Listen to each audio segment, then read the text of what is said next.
Shivaya. Hare Krishna. There's no prophet to come like that. He's already here. No phone to carry. The timeless beauty.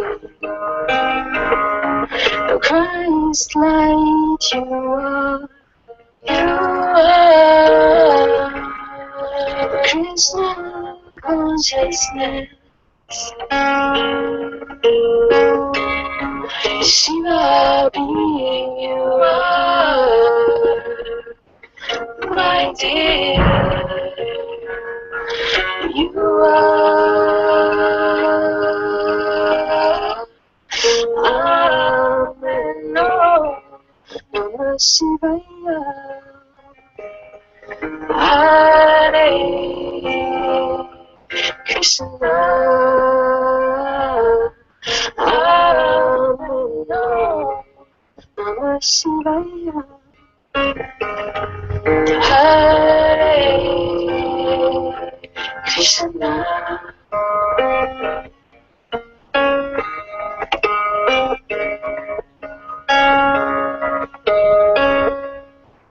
Christ light you are Krishna consciousness.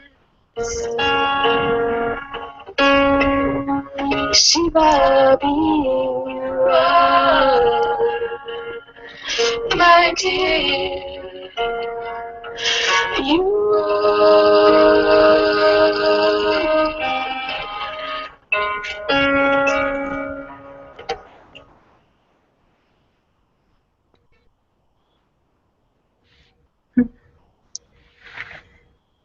Namaste. So I'm very grateful that all of you are here and that we're here as well. And probably none of us know why we're here. So it's very good that we all came not knowing anything at all. But just before we start, I just want to say, I don't really know what words to use, but just like thank you to our beloved Father Anantaji. And may his light shine or continue to shine through all of us in the Sangha and everywhere in all hearts.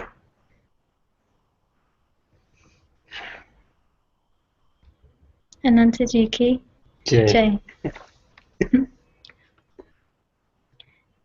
And just before we start, I just want to share one thing, or maybe this is starting, I don't know. But I was just saying this to Kapil before we came. Can you hear me okay, by the way? You can? Okay. Just that I feel like this meeting of us together, so just like the Sangha of Being meeting, is very beautiful because it's like we're only meeting for one purpose, and that purpose is only to look into the nature of the truth of who we are, because we're not interested in meeting to talk about anything else at all. So in one way, we're not calling it satsang, but in another way, we can't actually be out of satsang, and this is the only thing that we're really interested in and the only thing that we're here to talk about. But saying that as well, just because it's just a Sangha together, there's no guru here and there's also no disciple here. So we're all here together just as one to speak from the same place, and ideally to just like look and to speak from our own seeing. And actually, even when we're in satsang, still really there is no guru or no disciple. But in this case, it's like even in the manifest form, like what we're saying, it's like we're not saying that someone is a guru and someone is a disciple, but rather just that we're just meeting together and we're all meeting on the very same level, which is of course exactly really what Ananta says as well, and he's not saying he's higher and someone is lower, but we tend to just see Anantaji that way, or like gurus or masters in that way. But in this case, we're all just seeing each other in the same way. I hope. And so the space is open for you to speak anything that you'd like to speak. If you want to share from your heart anything that's coming, or if you want to look together. So if you have anything that doesn't feel clear and you want to look together with the Sangha, and we can share from our own insights, or just anything that happens is okay. So you can just unmute your mic and speak, or even if we all stay completely silent this whole time, that's also fine. Just like there's no expectations and nothing that has to happen. Just that we're being together, and we're together in the name of truth, and we're together to just to look from our own seeing, and to just be completely honest with ourselves. That's all.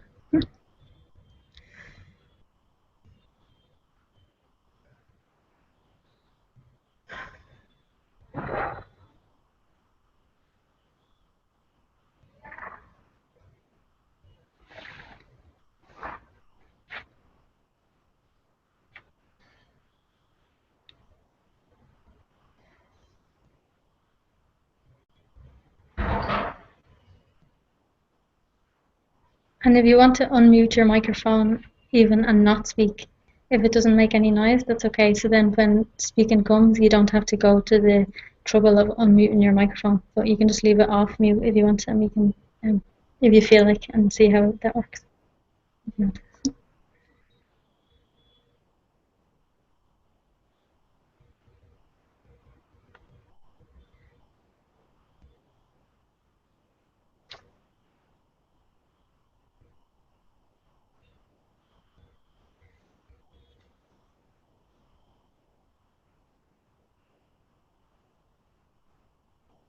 And same goes for you. If you want to just speak anything, you can speak, and we can just speak together and just like forget about the camera.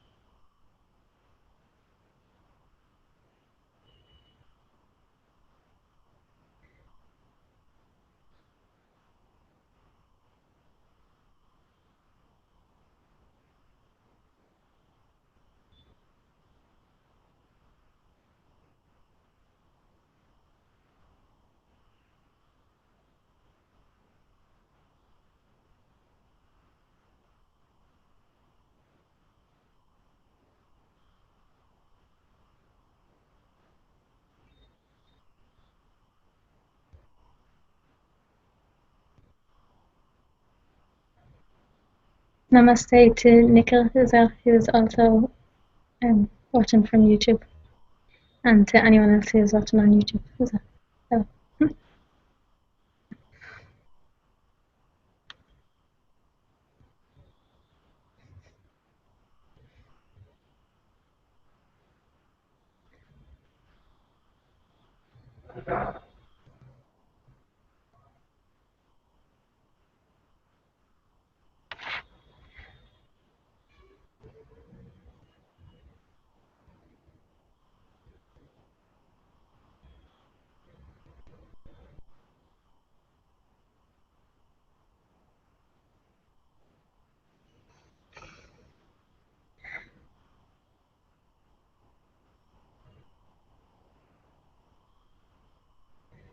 I just feel to say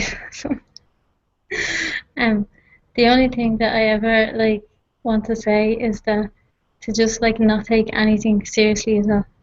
So like if you have any sense of feeling like tightness, or like anything that feels like we should be serious, so even in this meeting we can be completely light. We don't have to take ourselves seriously.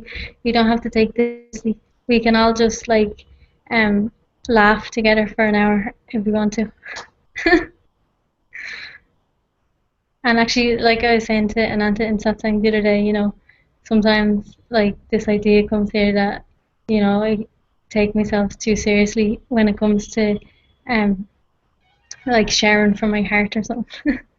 And so I just want to like place all that in like the fire of truth, and like I'm very willing to just come across as completely silly and stupid and like the most ridiculously, no, I can't even think of the words, stupid person that's ever existed in the whole of history. I'm happy with that.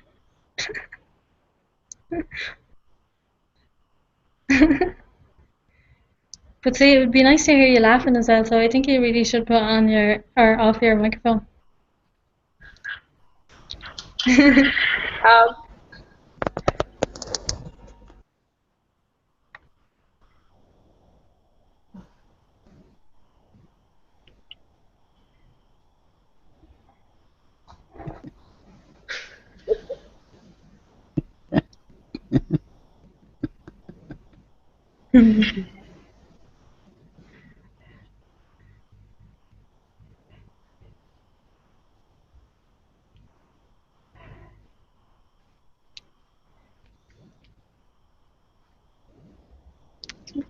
If there's any feeling of like reluctance to speak or like fear about speaking, and I recognize as well, this is like for me, I'm hearing myself saying this as well, and to just notice that it's nothing at all. It's just like that's itself is an appearance. So you can just like let it be there and just, who cares?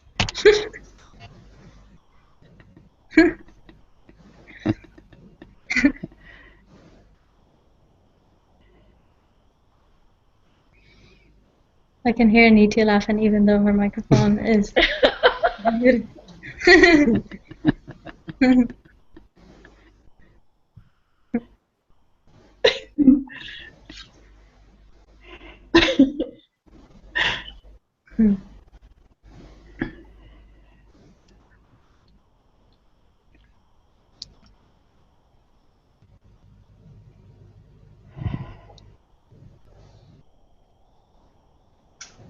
I just wanted to share my contemplation, what I've gone through. Is it too noisy?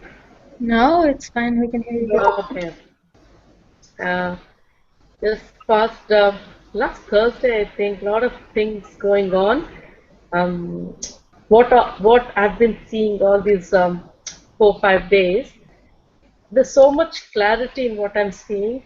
It's like uh, definitely that person is definitely an idea, and it's that scene says that how strongly we have been deluded as person. It's like what Father says, the cat example is perfect. It's perfect. And we don't get that until we actually see from this place. We are actually deluded as cats. We think we are cats, but actually there's no cat. It makes so much sense to me now, because all these days I didn't even bother about that metaphor, what he was giving the example. I didn't even listen to it. But now it makes sense. Even though I've not heard, something is heard, but it makes sense. So I always think about that. Now, past like 3 4 days, I've been contemplating on that, how difficult it is when you're in that mind position to even look at it. But actually, it's very simple. It's just clear seeing. We actually complicate by ourselves, thinking, oh, it's something complicated, it's outside. But it's, you just close your eyes and just see there. As Moojiji says, Father says, even Ramdas ji says it's very clearly, just close your eyes and just see. What you're seeing, it's not a visual hearing, but it's more of knowing. So that's how I got that, knowing. So there is no knower, but there is only knowing. So even if you hear something, who hears it? Who is knowing that you're hearing? If you're seeing something, who is seeing it? Who knows that you're seeing? So all these things came up and suddenly everything opened up. I hope I'm making sense to you people.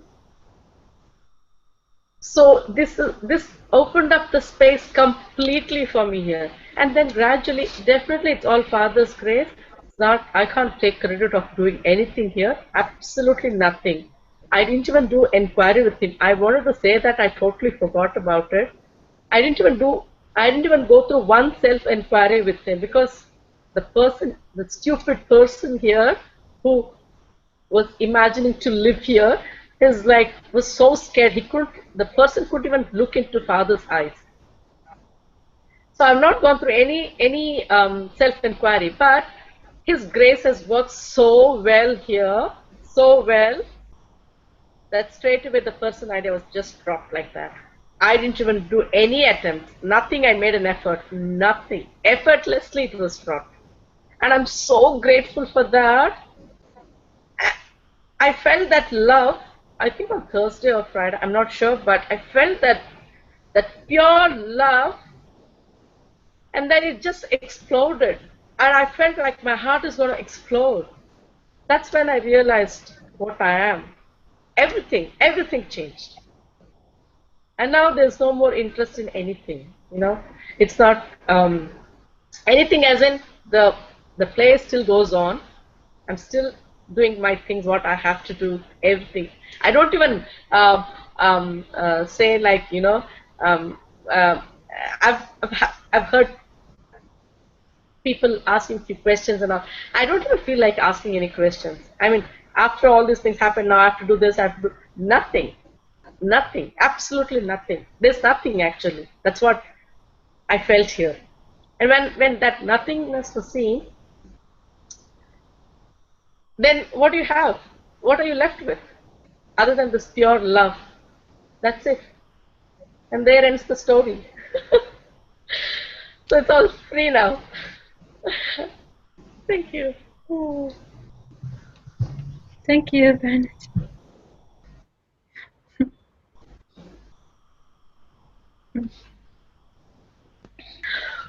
Also, I feel like when I see Father, when people are asking him questions, and when I look at him, the way he looks at it, I feel it's so funny because it makes sense to me now how he's looking at. Because I mean, I was like that too, probably, but I don't know. I didn't ask many questions to Father, as I know. Um, uh, all I was asking him, I was just making prayers to him, saying, "Please take me away with you," something like that. I was making the prayers. That's all I know. But when today also in the satsang, a lot of people asking questions, I was like looking at him, how his responses would come. That was kind of funny, but I know what he's saying, and I mean, I can relate to both. That's what I want to share. Thank you. Yeah. It's like when Father says in Satsang, he says ABC and we hear XYZ. But actually, like he says ABC and he means ABC. So it's like he says whatever words he says, and like if we're still like identified with the mind or still believing what the mind says, the mind wants to interpret everything. So Father says, maybe, I don't know, don't believe your next thought, and the mind says, I really don't know how the mind even can interpret that, but the mind will make it be like something that's not, but actually just means like exactly what he says. And it's like just like the simplest thing. It's so funny, like the game of seeking, because actually everybody in the world already knows what they are and who they are, and it's just a game. Like I know we say that all the time, but it's just like so funny because uh, just because like we always know who we are, and there's never even been one moment when we don't know, and it's just like that. There's this like it's almost like it's playing on top of who we are. Like we're playing. I don't know. I want to find. I want to like. But actually, like in our hearts, we really always know, and because we're always ourselves, and we're actually always experiencing ourselves as well. It's like our fundamental experience. Well, it's just that we're not valuing it, and we're looking for value outside, and we're looking to find value in things, and we'll never find value in things. That's probably because it's very simple. That's why I think most of them don't get it because mind is more used to getting complex and complex and complex. because the truth is very, very simple, and mind won't get this.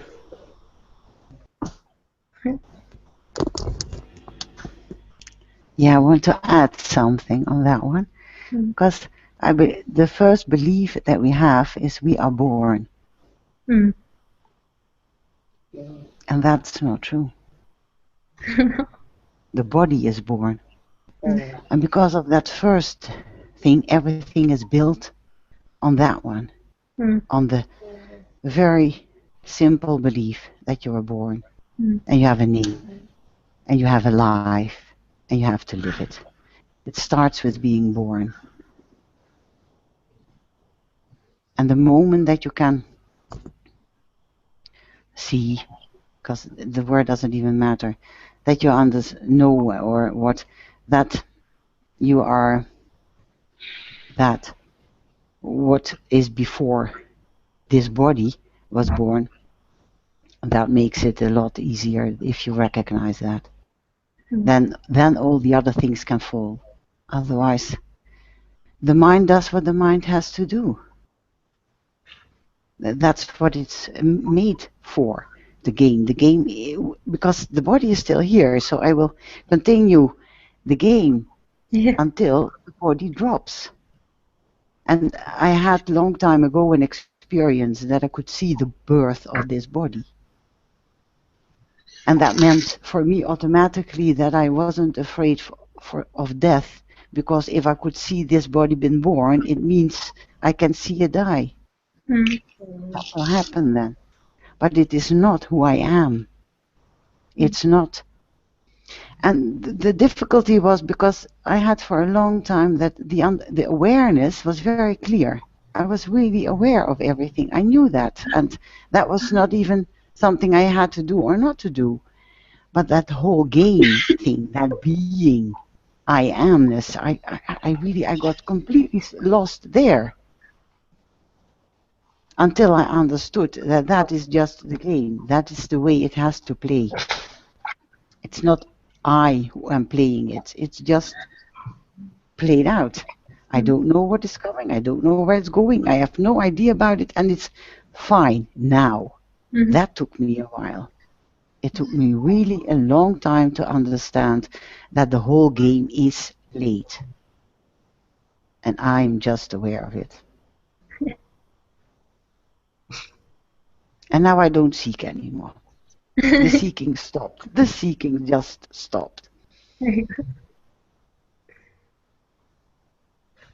So the whole start, what everything has, you are born, everyone has that. That wrong belief. That, well, it had probably to be that way. I don't know that. I have no understanding why but that is the fundamental belief where you start with. Not when you are 1 day old, but it gradually, really quickly come that we have birthdays, so and we don't separate the body from that what you really are as idea, because it's just an idea. And Friday morning I had that insight that just was one sentence that said, the truth is non-conceptual. It's like as if we just accept the ideas that are given to us by the world. So, you know, our bodies are born into like a family and into a society, and naturally, like just by default, we're given certain ideas, like they're just coming from around us, and we just accept them. And it's probably like supposed to be like this for a certain amount of time, you know, like just as a way of playing the game. But like you said, like they all come after. But it's just like there's this being, and then all the ideas that come after. So when we just look and see or notice, I like that word that you used in Satsang today, because I often use this word. Notice is an easier word. Yeah, when we just notice our sense of being, which is like really simple for absolutely everyone, and everyone can notice their sense of being. This is what we are, and everything else comes after. So whether it's like a role that we have in life, like a mother or a father or a brother or a sister, or like some work role, or even like a female or male, anything at all, that all comes after this being, because they're all ideas. And if you just look and question, like you can actually just see, like if you're looking and forgetting about everything else that that you think you know, and you can see that it's just an idea that's here in your mind, but all you can actually clarify for yourself is that this being is here. And it's easy to just like look and notice for yourself. And that's the only thing that we're ever talking about in satsang, is to just notice. Just notice this sense of being, and this sense of being is what you are, rather than the ideas that the world has suggested.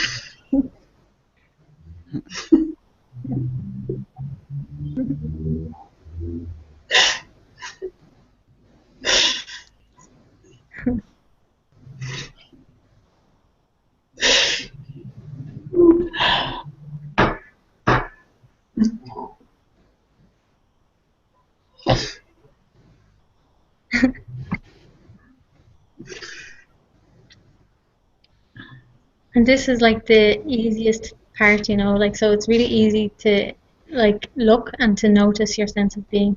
But like often people say in satsang is that, yeah, but what about when I'm in the real world? And what about like when this comes, you know, like this feeling or this, you know, like whatever it is that can come. So it's just like in those moments is to look and see that they're also after your sense of being. And I always like this thing that Mooji says, and I don't know if he actually means this exactly, but I always relate it to this. He always says, you can't win a fight once it's over. And so it's really easy, you know, if you're sitting here peacefully and to just go, yeah, I'm like being and I'm awareness and ah. You know, like, and this is like, and that's good, okay, but like when people say, what's that thing people say when the rubber hits the road, like, so when everything is like going wrong in your life, like that's the time when you need to like win win the fight. So it just means like when all that stuff is coming at you, that you look in those moments and see that you're none of this that's coming, and none of these ideas, and nothing that's appearing in front of you. So whether it's like a story or like emotions or thoughts or anything at all, but yeah, that can be like the challenging part for some people, is to actually look and see in those moments. Me too. Because sometimes even here, sometimes even the thoughts still come. Um, uh, um, some attention somewhere, you know, something goes on, it just catches attention and it comes back to get back its place.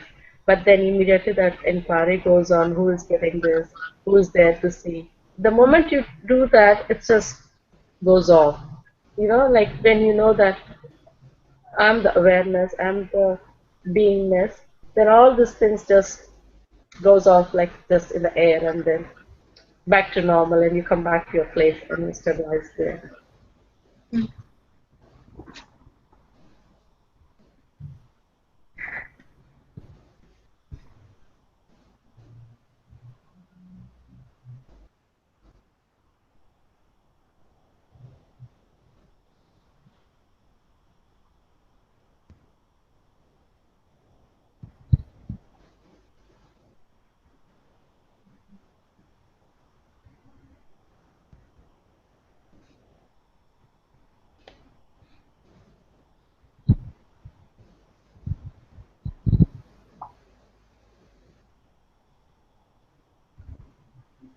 Can I make a suggestion that all of us that are here today share, or just not even share, I don't know what word to use, but just share something.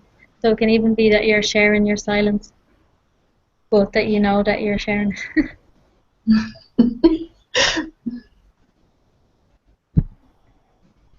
You can say no. Yeah.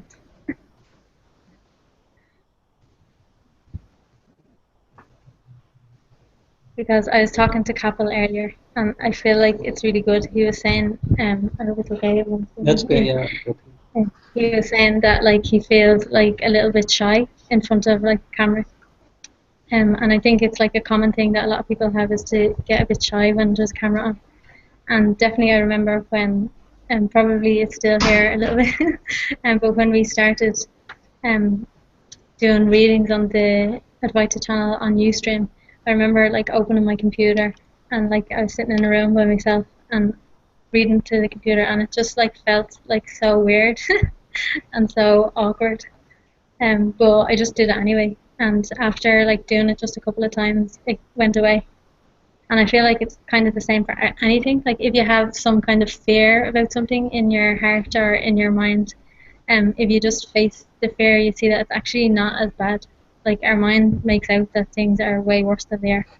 Or it's like as if we're trying to, sometimes it's like that we're trying to avoid feeling a certain type of feeling or something. You know, like that feeling of, I probably don't know like every single feeling possible, but like a feeling of like feeling awkward or something. Like it's not the same as like feeling all blissful. Like everyone would probably say yes to bliss, but like everyone might not say yes to feeling awkward. And but actually only feeling like no matter what it is, we don't need to push it away, and we can actually handle it. We can handle it and deal with any feeling that comes. So we don't need to push any kind of circumstances away that we feel might bring a certain feeling. And actually, I feel like it's very good to face everything. Like anything, I feel like if there is anything, and this is maybe like a prayer as well, if any kind of fear comes about anything, I would like to face that fear straight away. So if it's like, this sounds a bit silly, so I'm just going to say it. If there was like a fear, no, I'm not going to say it. If there was a fear of like jumping off a cliff or something, that I would go and jump off the cliff, but that would be silly. But like I mean something just more normal. So whatever like there's a fear about that, I would just go and actually face it. So I don't know, I think I'm saying it for you. I made Kapil be in the screen with me today. He was camera shy and I just had to turn the camera. I don't think that's there now. No, see, because it's in your mind, like more so than in actual. Yeah, it's okay. It's often like that, like we just kind of make things worse than what they actually are in reality.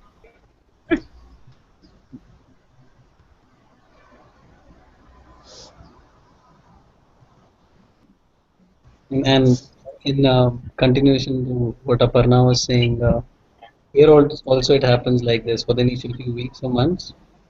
When I was attending satsang, whatever Father was saying, I was using the mind to understand it, and it made everything worse. You know, as Father says, mud was clearly mixed in the chocolate cake, and it didn't taste very well after that. But after coming here to Bangalore, and because I was not regular with satsang online, so coming here to Bangalore, something happened, some defrosting happened, and you know, I could see that I am seeing. That is the way to put it.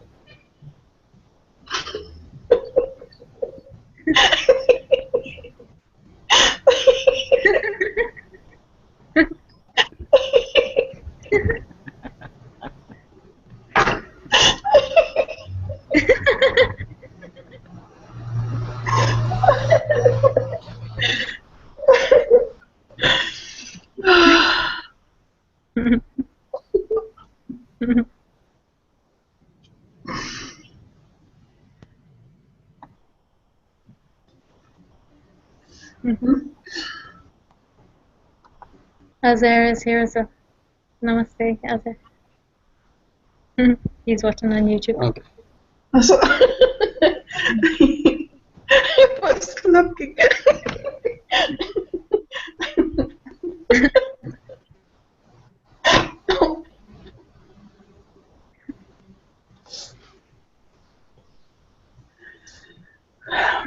to say some words. I don't know. I have no idea what I could say, but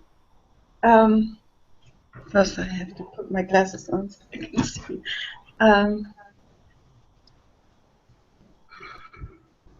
Actually, today there's a lot of fear here, even since satsang, and it got even worse here with you, together with you, and that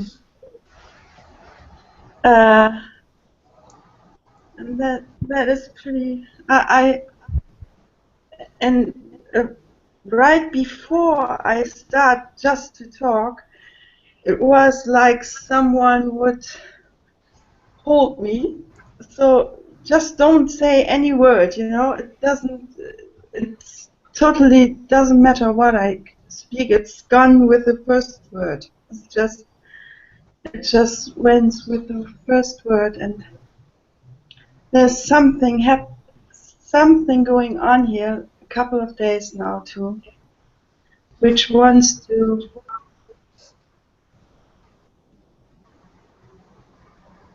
Don't let me see.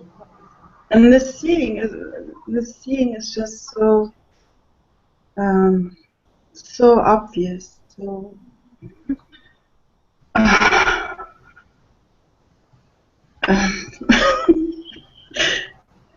and the seeing has no words, but the other voice has a lot of words. So. And actually, it is really true what you said. It doesn't matter what words are spoken when I'm just here. It's nothing matters. Nothing matters at all.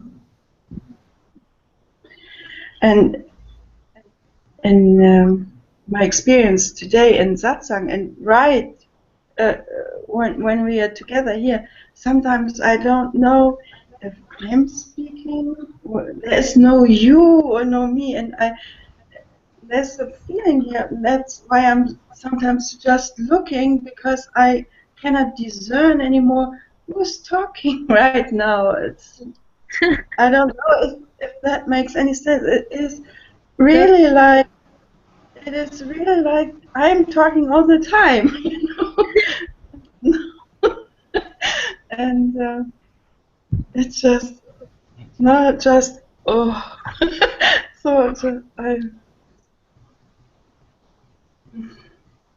It's like only consciousness is speaking, and only yes, consciousness is ever speaking. And the whole point of satsang is to just see that the person has just been an idea, and that's it.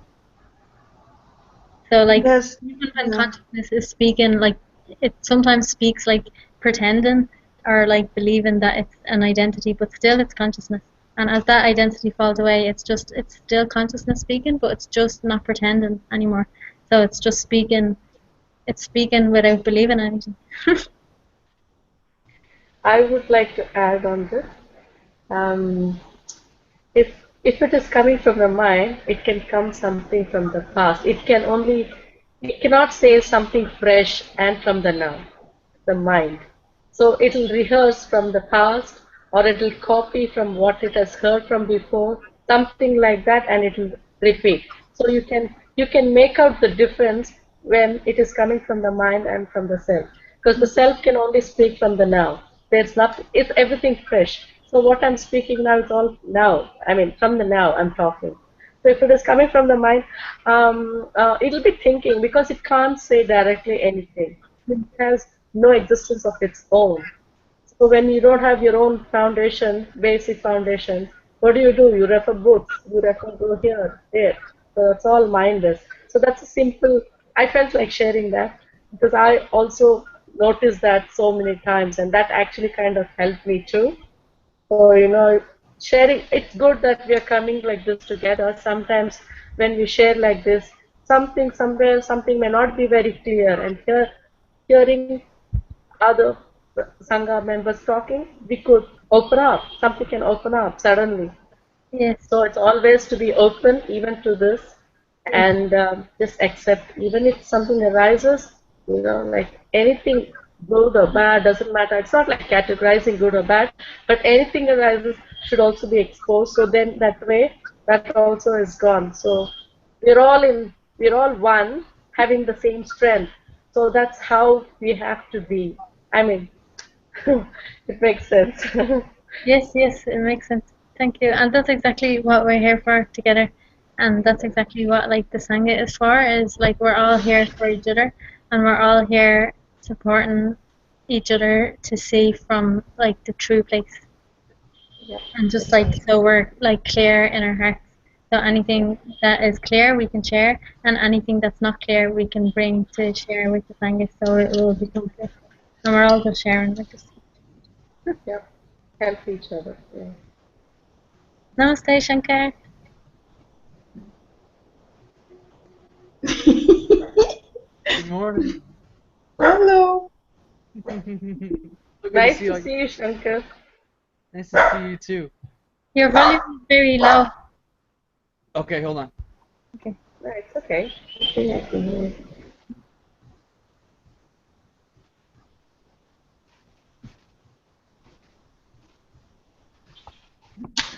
I'm gonna go get some headphones so maybe you can hear me a little better with the mic. Oh, I think you're okay. I think right it's now okay. though. Now it's better? Yeah. Maybe just Okay. speak out. But or you can get it in your So tell me what inspired this meeting. I have no idea that we're all getting together like this. How sweet. What a great way to start my day. Yeah. Have you been watching Satsang recently or not? What's that? Have you been joining Satsang with Ananta recently or not? Not as often as I probably should. Okay. And so recently in Satsang, Ananta has been encouraging us to share on the Advaita channel. Um, and then it came about that and maybe he suggested there, or I can't really remember exactly, but he suggested that we have a group. It was bringing up a lot of things for people like resistance and stuff to like just like the idea of sharing spontaneously from our heart. So he said, okay, so just forget about the word sharing altogether, and just you can have a hangout together with just the sangha, like the Sangha of Being together, and just kind of see what happens. So we're all here together, and obviously we're really only here for one purpose. So we're not here to talk about the weather or anything else. I don't know what people talk about, but actually we're only here for really the same as satsang. So we're only here to like look into the true nature of ourselves, but just that we're not calling it satsang, and there's no guru here or no disciple here, but just that we're all here together as one and sharing from our own seeing like this. And just sharing whatever you feel to share. So just like whatever comes in the moment, if you feel to share it, then share.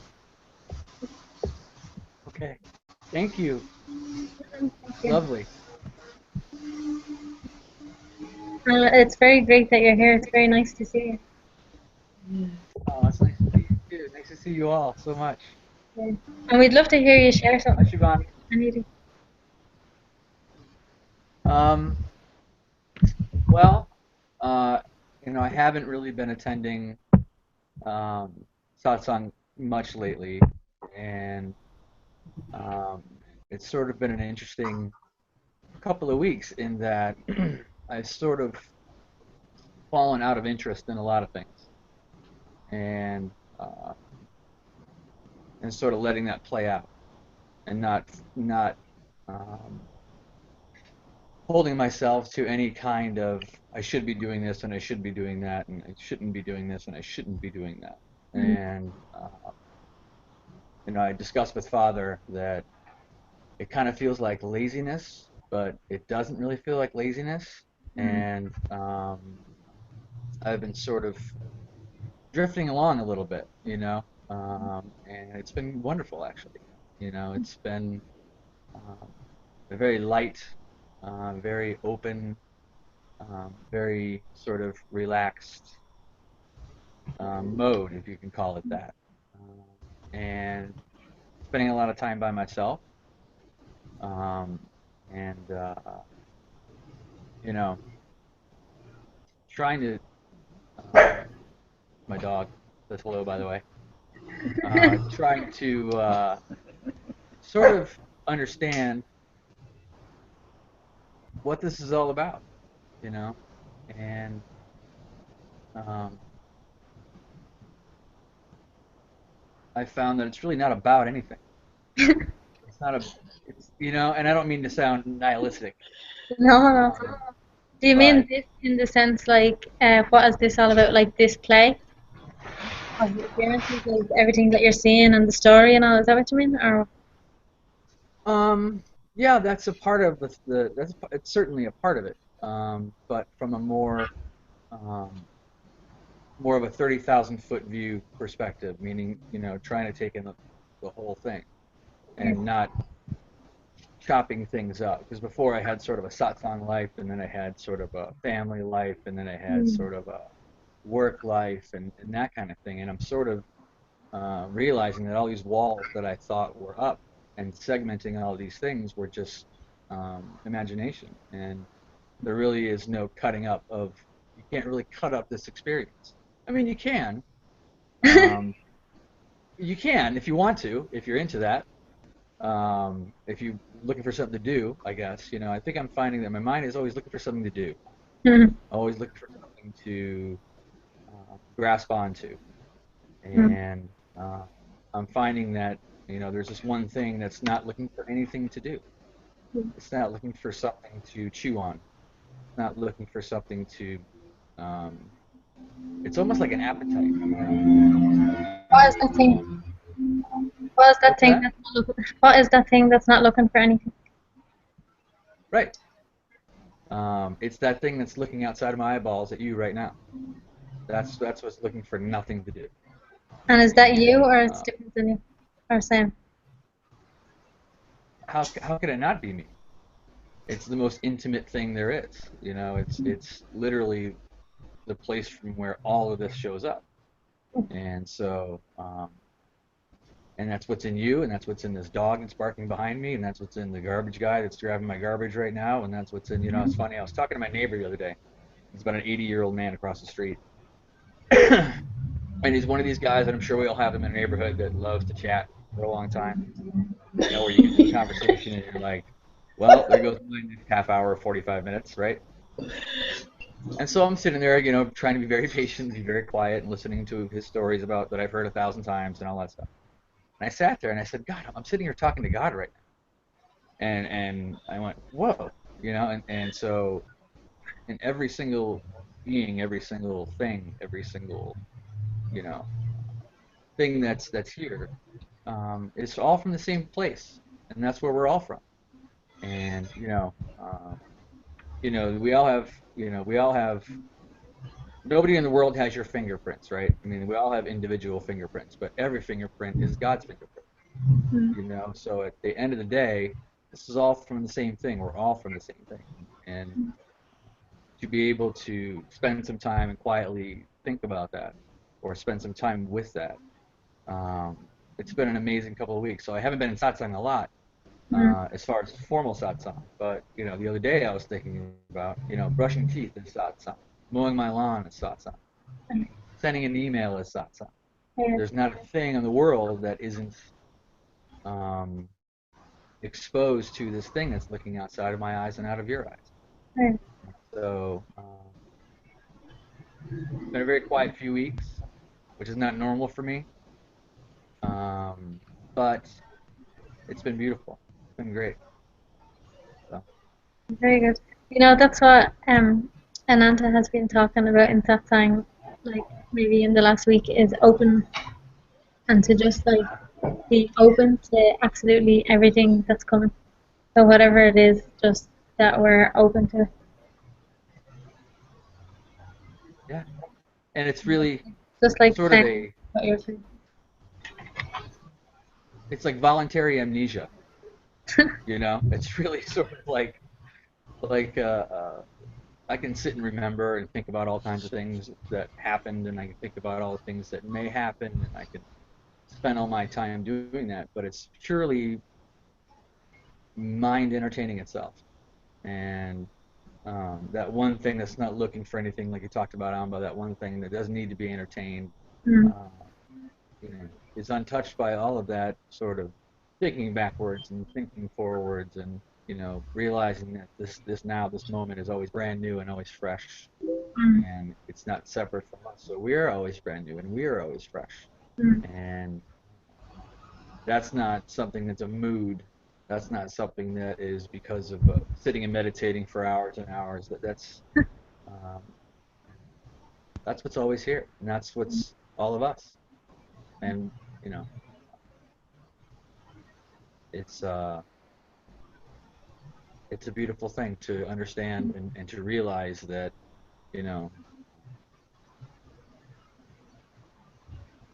our vision, what we see, who we are, is as simple as what's behind these, and there's nothing more to it. Unless you want to be entertained, there's a lot to it. There's a lot to chew on. You can, we all know people, I think, that that live through their minds, and when you live through your eyes only, whew, it's a beautiful life. So. Thank you. But Shut up now. No, don't shut up. It's very good. It's very great to see you here, but we miss you in Satsang, so. Well, when I'm brushing my teeth, I'm in Satsang with you, so. I know, but. Well, I've been watching on YouTube and things like that, and I don't want to take up some time in the Hangout and things, but I can tell you that you guys are always with me, all day. Yes. All day. I mean, it's not even. It's all day. I have a very busy life outside of this, and I've got a busy job, and you guys are always with me all the time. Yes. All the time. And you're always with us as well. We're all in each other's hearts. Absolutely. Yes.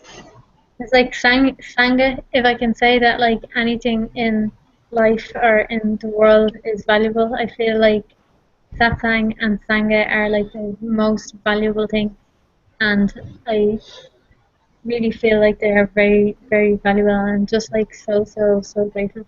And I feel like all of the Sangha are the same. Like we're all in each other's hearts, and I feel like we all help each other and support each other and love each other so much. And I just feel like it's great and beautiful. So I'm very grateful that like personally. Yeah. That's from the phenomenal realm of this whole thing, all of you and Father Anantaji and everybody is the closest thing you can get to God, and I think that's for all of you. And so I've got these crazy lives that we all lead and that kind of thing. There's this group of people that I know that live all over the world that Closer all have the same. What's that? I said closer than close. Closer than close. And it's sort of like we are the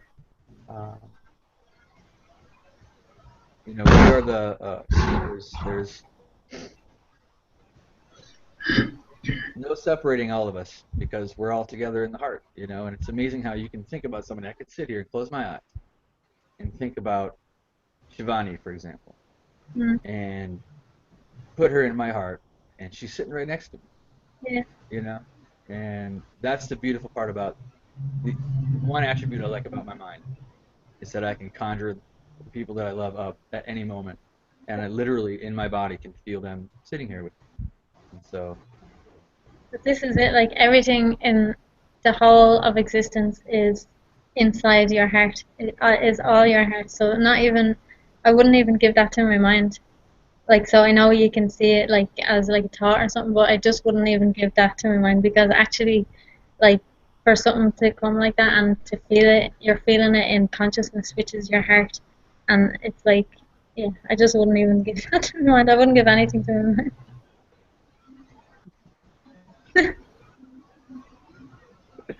But we're all in your heart all the time. I feel like we're all going to bust out into a song here in a minute. Yeah, go for it. No way. I love you too much to sing. You can start. Oh, I know who'd like to sing, maybe. He doesn't know. Who? Well, maybe Dennis would like to sing sometime. Oh. Welcome to if you want to. I don't want to put you on the spot, sorry.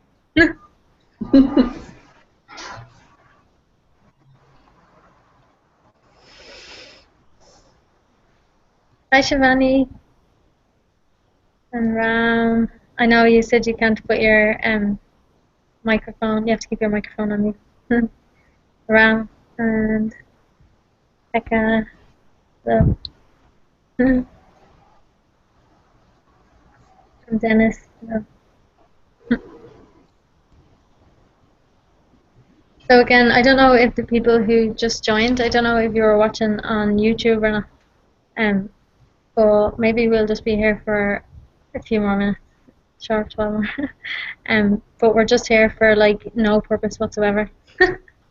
We're just here to like just see from the truth together, and there's no like expectations about anything. So you're welcome to just be here in silence and to not say anything at all. But if you feel like sharing something, something from your own seeing, or if you feel like that there's something that's not clear for you and you'd like to talk about it with the Sangha, then you're welcome to do that as well. And anything else, if anyone wants to say anything else, because I could be forgetting. Thanks, I'm just saying whatever.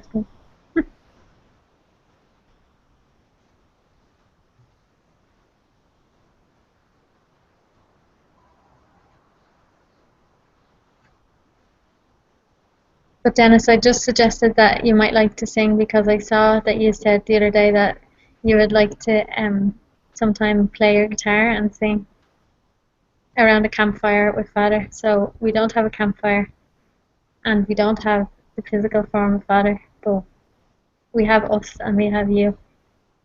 So that's a start. We're halfway there. We don't believe in shyness here. Sorry. I'm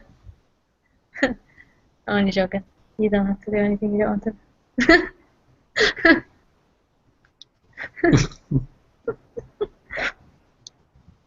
But we would like you to, though.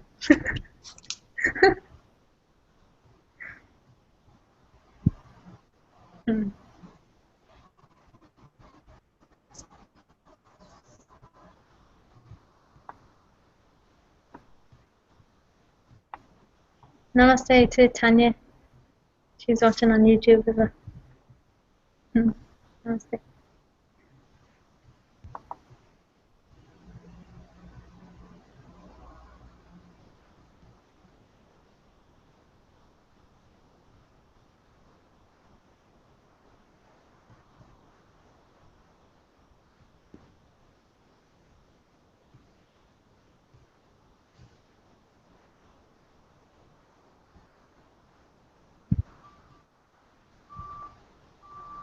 Yeah, I'd like to share or expose that I see that I got it, or I haven't got it, or the seeker thoughts still bought into, and there's something not comfortable exposing this right now. So I think this is a good time to do it.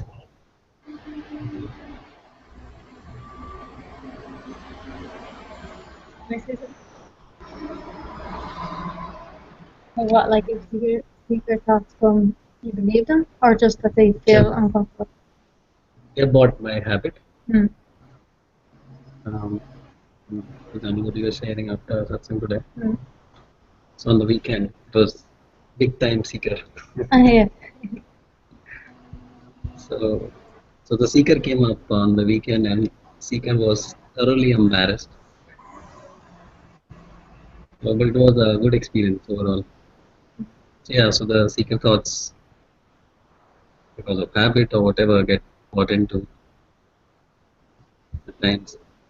You know, like I feel like if you're in Satsang and you have all the guidance and words and also presence of Ananta, and I wouldn't see it as a problem if you buy into something for like a minute, or even if you buy into something for a day or any amount of time, like even if it's like a week or a month, but it's not even that long for you. But it doesn't actually matter if you buy into something.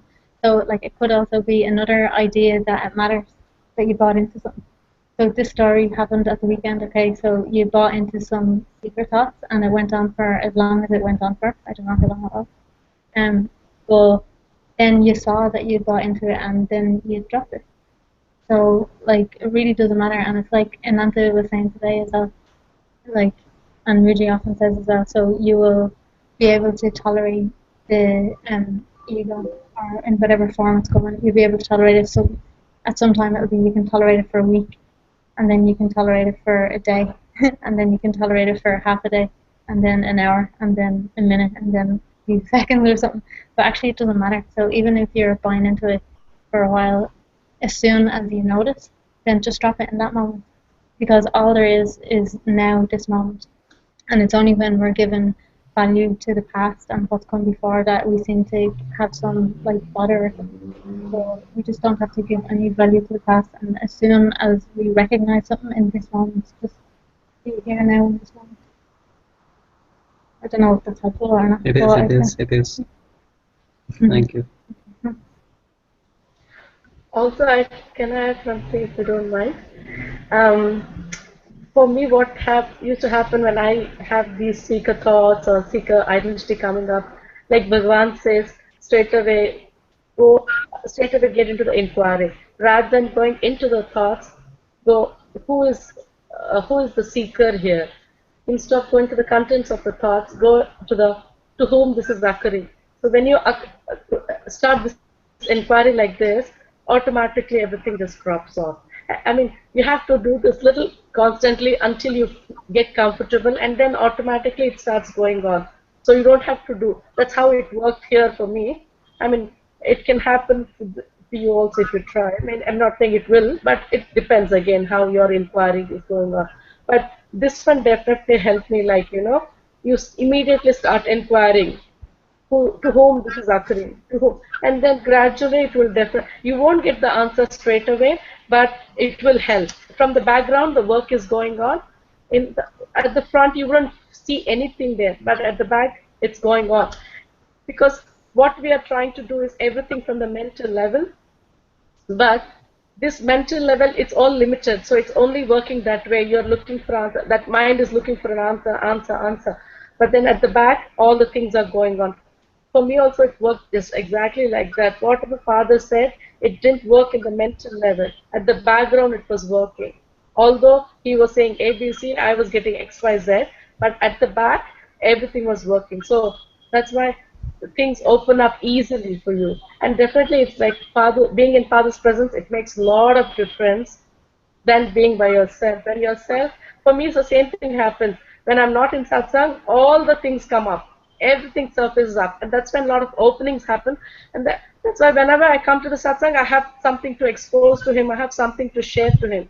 So, but you keep on the inquiry going on all the time, it will definitely help you. Hope it helps. Thank you.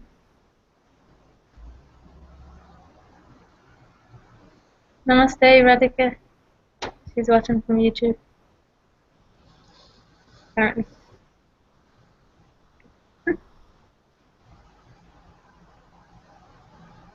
Dennis says, he said it's directed to me, but I'm redirecting it. Maybe I can answer, but I also redirect it to everyone. Ambaji, can you share if you feel like something about destiny? What do you mean, like, by destiny, first of all? Like, do you mean if something is meant to happen or something like this? Like, does your microphone work? Or you don't want to speak? Just to clarify. Hello, can you hear me? Yes, very well. Well, I don't know how to explain, because I read many times Ramana saying that what is bound to happen will happen. Yeah. So I felt to ask you or someone who feels like to to share something about Okay. that. That's it. Okay. This is actually one of my favorite quotes. Like of, I probably don't remember the words properly, but it's one of my favorite quotes by Bhagwan. He says, "If anyone else knows it here properly, then you can say it." But like, what's meant to happen will happen. Try as you may to make it not happen, and what's not meant to happen won't happen. Try as you may to make it happen. I don't know if I said it, something like that anyway. Um, And all I feel to say about that is I don't know anything about that at all. I don't know about what's meant to happen and what's not meant to happen. But just from my own perspective and from my own seeing here is that I just am interested in what happens. Like just whatever, everything is just, I don't know anything about the future. And also I just feel like that whatever unfolds in the life that I'm seeing is fine. Like I have no expectations on life. I don't have anything that I feel like has to happen, or I also don't have anything that I feel shouldn't happen. So I really just like whatever way life unfolds, and I just don't mind. And that would be my perspective on it. So I don't know what's if there is like a set path, and I don't know if like it's already laid out or it's unfolding moment by moment. I really don't know anything about that, but I just know that I just don't mind what happens. And for me, that's like peaceful enough. I don't feel like I need to know anything about destiny or not. So even this like quote by Bhagavan, like I used to find a lot of peace in it when if I was in a place where I felt like I had to make a decision or something like that. But I don't have that sense so much anymore that there's like an I who has to make a decision. I feel like everything is just unfolding, and all things that are happening they're just happening as they're happening. Even I couldn't even say a decision is being made by anything. Everything is just like happening like that. So I don't know if I'm able to speak clearly or if you understand that, but the moral is that I just feel like whatever happens is okay.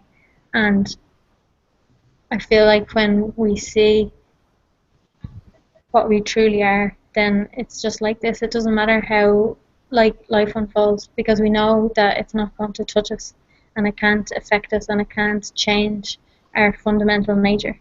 So whether like World War III breaks out, and I don't know, I don't want to put like ideas in your mind, but like all the possible worst things happen, really like you really don't mind, or all like the best things happen. Like I feel like I don't even feel like that there'd be that much difference between the best things and the worst things. So, if anyone else knows anything about destiny, you're welcome to say.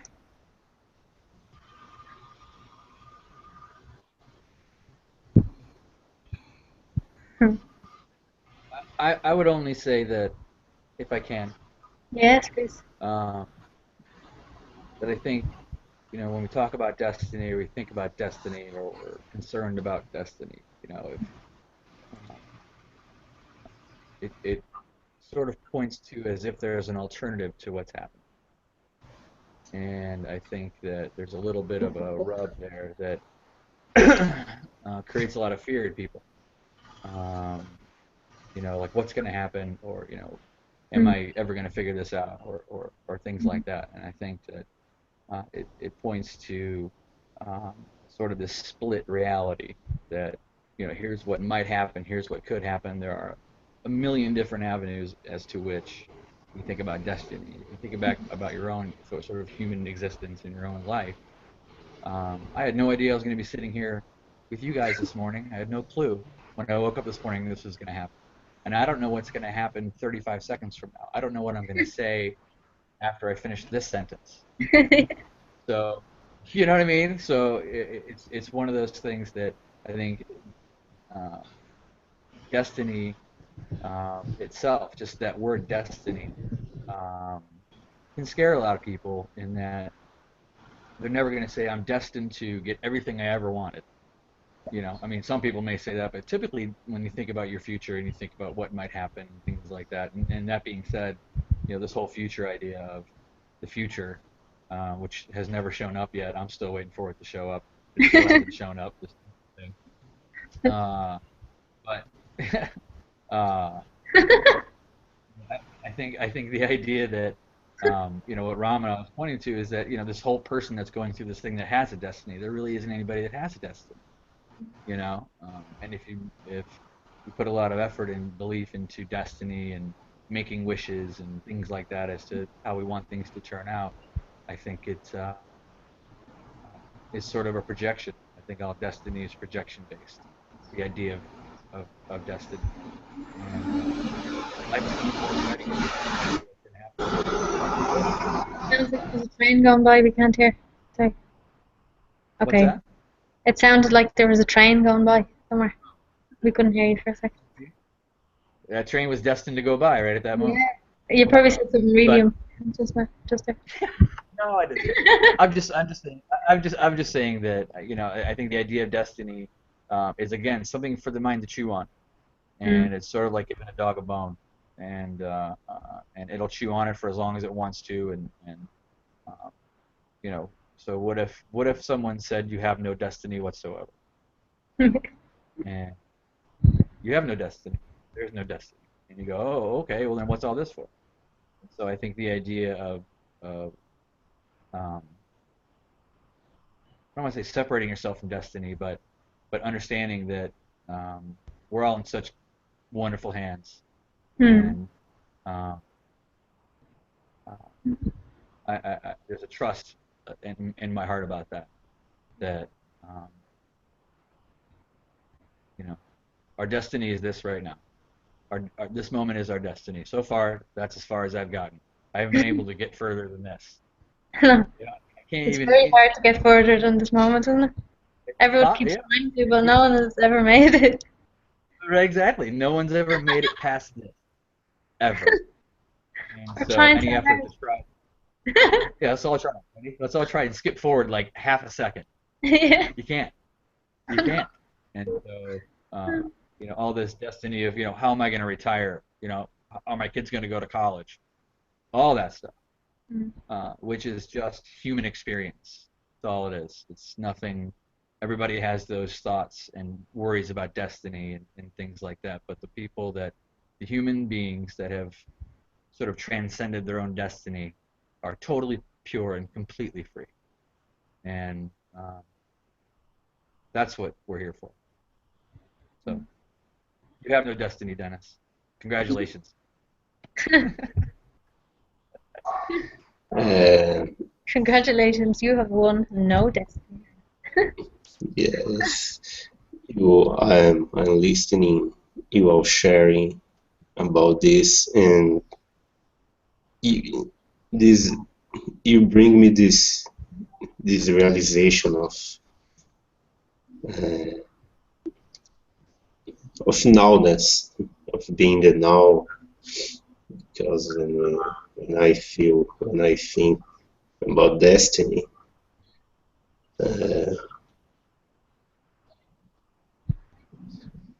like you said, I was projecting some line in the future, but you all sharing like that, I enter again in this feeling of nowness. Destiny is just now, just this now. This satsang, this moment is bringing me this feeling, and I'm happy with you sharing like that. I completely get it in my heart. Thank you. Very, very beautiful.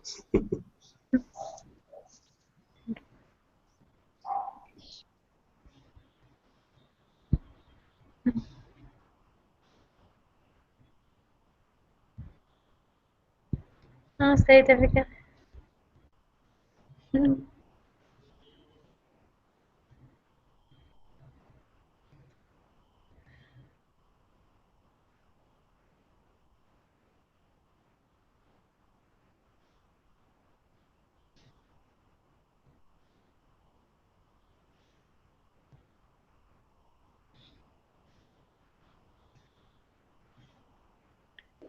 Could I share something with you all? I'm not quite sure how this works. Is that okay if I just start talking? Yes, that's exactly how it works. Please do. Okay, so after we were watching Satsang on Saturday with Ramdas, and I was just thinking about the stories that I still believe. It's the silliest thing. It's Izzy's birthday party coming up, and we've got like 28 kids coming round. And I was thinking, oh, it's such a stress, it's such a hassle. And then when I broke it down, I was thinking about each stage, and I examined it, and I thought, no, I quite like designing invitations. I like making the food. I like hanging out with all the kids. And then I just thought, what I realized it was just this old story that I was maybe a long time ago when I was shyer and I didn't enjoy parties so much. Whatever it was, it had nothing to do with what was happening right now. And I realized that I was just still, it's still inside me. I was still holding on to this story and then reacting to something as though that story were true. And in satsang, I could just see it all just dissolving and disappearing, which was just very beautiful. But then it left me with this contemplation that I've had for the last few days, which is, what would I be without any of my stories? And I know intellectually what the Advaita answer is to that. I know, but then I really tried to be the question: what would I be without any of my stories? And I every time I think it, I feel like I'm standing on the edge of an abyss. And it's not a bad thing, but it just feels like there's this great vastness that is me without my stories. It's a very beautiful question. It feels quite huge to me. It feels. It reminds me of Byron Katie's question. You know, like, what's the last question she asks? Says, who would you be without the story, isn't it? It's the title of. Yeah, I don't know. Are you familiar with Byron Katie? I read quotes that come up on Facebook, so I'm sure I would have seen that. But you know, you can read something 1,000 times, and then just the one, it goes straight to the heart and hits home, and you just go, oh. Yeah, I feel that's like what it means. To answer this question, I feel like it's a little bit like, are you aware now? A little bit in the sense of how direct it is, because to answer that question, you have to let go of stories, because you can't answer that question with a story. Like, so it's like a perfect question. Yeah. And I feel like it's like I'm hanging onto this little rope and leaning out over this abyss. And I know it'll be fine. I know I'll fly. They can't possibly. I know, cool.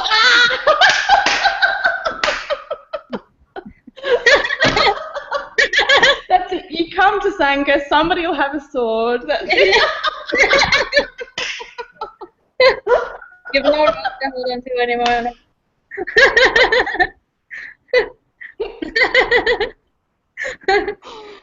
Oh, so beautiful. My hands.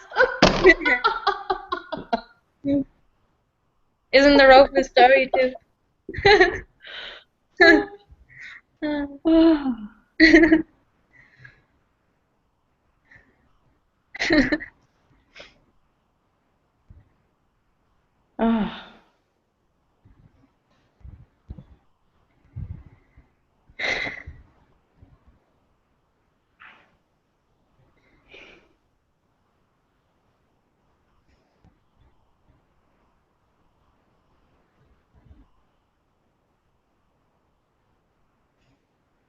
Thank you, my love. Thank you.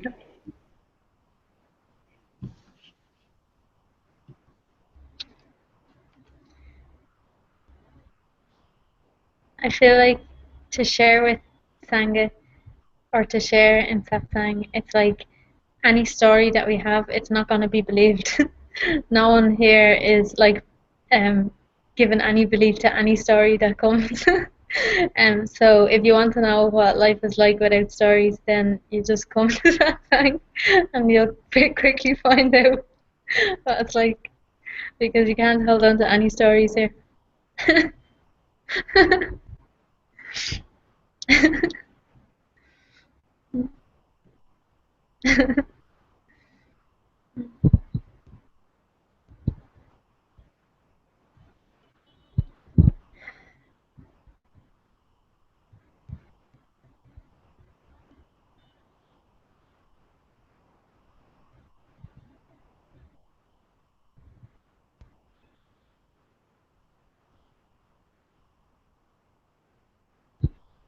And just on the same subject of stories, it just struck me now how amazing it is to know people so well without any of their stories, pretty much. Little snippets you catch here and there, and it's just fun, but to know people so completely,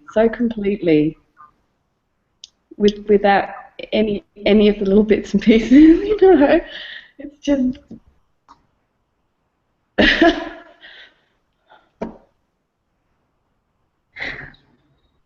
It's just beyond words, and I know that it's the same whether we're across the other side of the world or whether we're sitting next to each other. That there's not a scrap of difference, other than I could give you a hug, which is always beautiful. But you know, that just...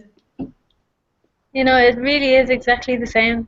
It's really, really exactly the same. In like, of course, like if you're in the presence of someone, you can give a hug, but even that, it's like really in your heart, nothing actually changes. And I'm like, sometimes when I'm away from, you know, like Ananta or Mooji, there might be something that wants to go there, and I think like it's a natural thing, and it'll probably, maybe it'll like always be there, but I just notice again and again, like whenever I come into the presence of Mooji or Ananta, like nothing changes in my heart.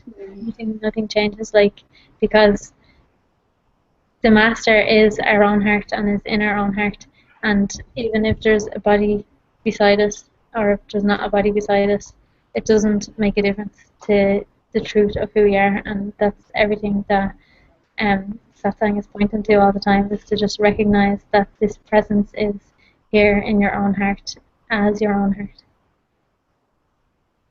But that doesn't mean we can't enjoy like being in the presence as a, you know, physical presence. It's a very beautiful thing, isn't it?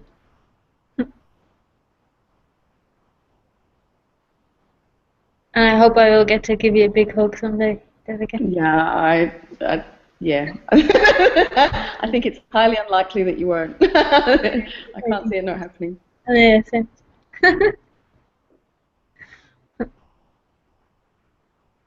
So I feel like we'll probably finish for today because we've been here for a while now. Although it would be very easy to just kind of stay here all day. I feel like, well, anyway, I think it's like time to go now. So if anyone would like to sing a song, that would be very welcome, because it's very nice. We can all sing together. Not with our microphones on though, because it doesn't work. Would anyone like to sing a song?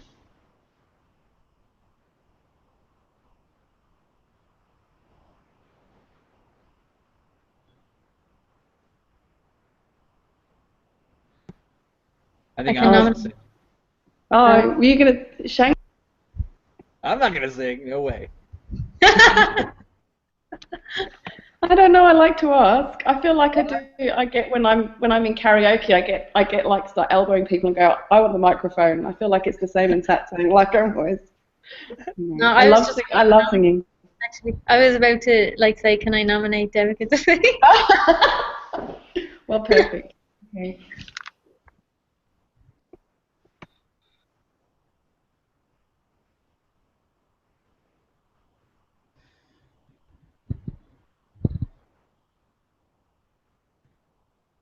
Om Bhurbhuva Svaha Tatsaviturvarenyam Bhargo Devasya Dhimahi Dhiyo yo na prachodayat. Om Bhurbhuvah Svaha Tatsaviturvarenyam Bhargo Devasya Dhimahi धियो यो न प्रचोदयात् ॐ भूर्भुवः स्वः तत्सवितुर्वरेण्यम् भर्गो देवस्य धीमहि धियो यो न prachodayat.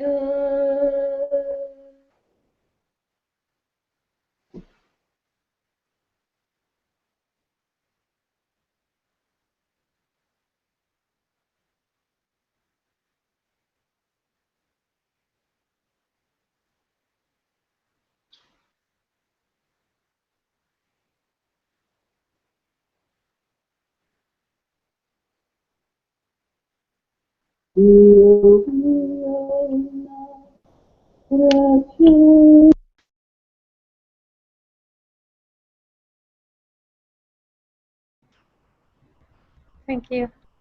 I kind of feel to sing a song now on the fire for you, but I don't know if I know the tune. So I'll just, I know, it's not very good. I'll just start and see if I know. It's kind of like a chant, like similar to that. Om Asato Ma Sadgamaya Tamaso Ma Jyotirgamaya Mrityorma Mritangamaya Asato Ma Satgamaya Tamaso Ma Jyotirgamaya Mrityorma Mritangamaya Asato Ma Satgamaya Tamaso Ma Jyotirgamaya Mrityorma Mritangamaya Om Shanti Shanti Shanti Om.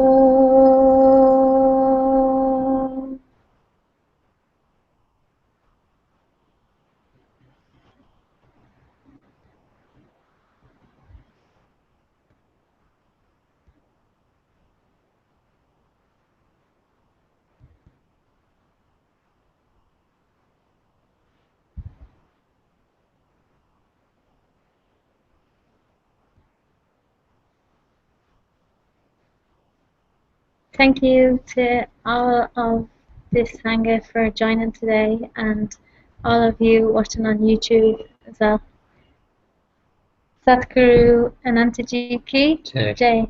Satguru Moojiji ki Jai. Sangha ki Thank Jai. you. Are we doing Jai. this quite often, Ambaji? Are we doing like this quite often? We can do it as often as we like.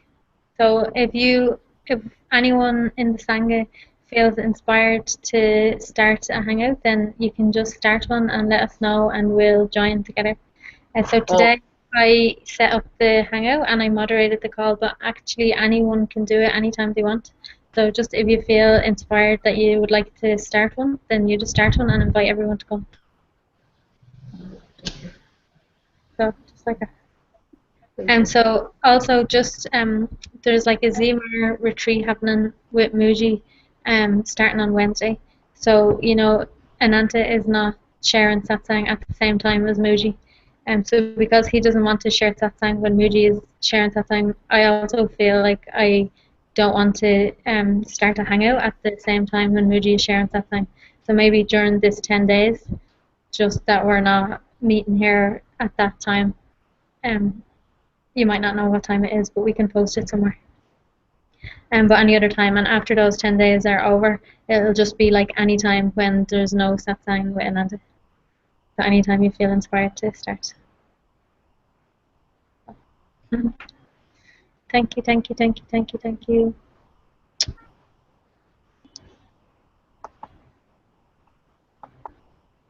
Thank you, Amba. Thank you, everybody. Thank you. Love you. Thank you. Thank you so much. Thank you all. Love you all.